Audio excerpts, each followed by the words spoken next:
it's cloudy in heaven tonight.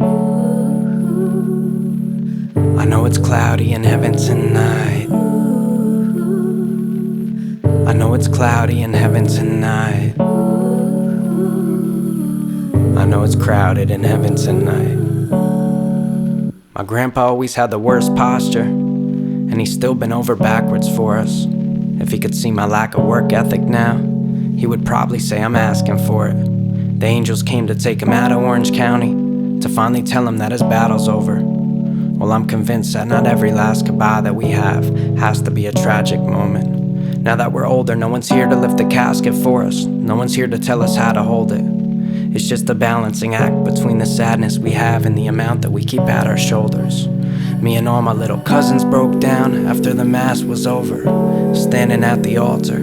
I'm just thankful that we had him always. I'm just thankful that we got to know him. Me and my crazy grandpa followed that road map down the entire East Coast. I slept like a child, my head against the seatbelt, knowing when I woke up we'd finally be close enough to Virginia, where I figured was my promised land, and in the winter must be where all of the green goes. My grandpa said the rosary and talked about the traffic on the radio that day and how it seemed slow. I don't pretend to know the steps that we walk, but we all have someone special we've lost, and we never look ahead anymore. Instead we just mourn. So can we just mourn? Let's mourn all the time we've killed in an old cafe where it's always pouring rain against the window. I can hardly talk the way we always used to, so I just get over it and follow the breadcrumbs home again. I know that they might lead me off somewhere different this time around. It's all I've got, just a little bit of light left for the unlit road. I've always had the worst posture, and I know where I got it from. My mom's side always had a lot of fighting Irish stories and a whole lot of forgotten ones. When the devils finally take me out of Orange County, they'll have to drag me out of it.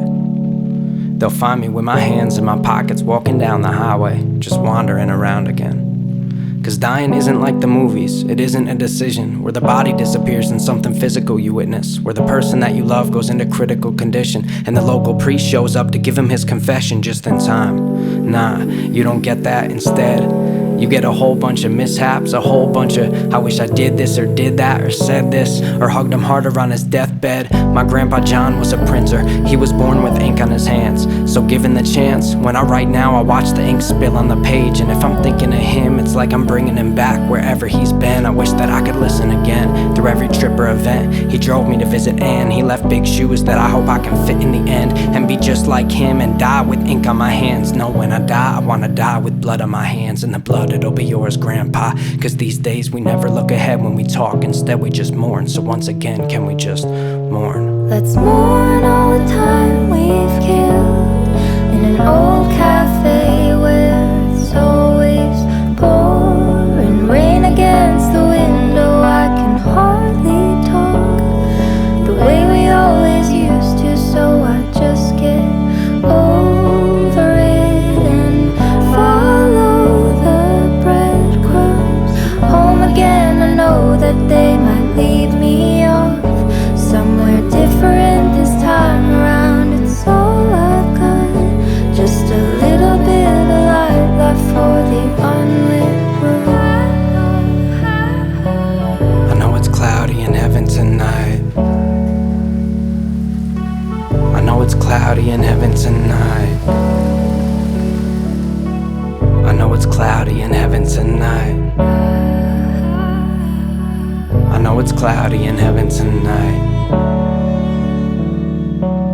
I know it's crowded in heaven tonight, but can you let my grandpa in? I know it's crowded in heaven tonight, but can you let my grandpa in? I know it's crowded in heaven tonight, but can you let my grandpa in? I know it's crowded in heaven tonight, but can you let my grandpa in? I know it's crowded in heaven tonight.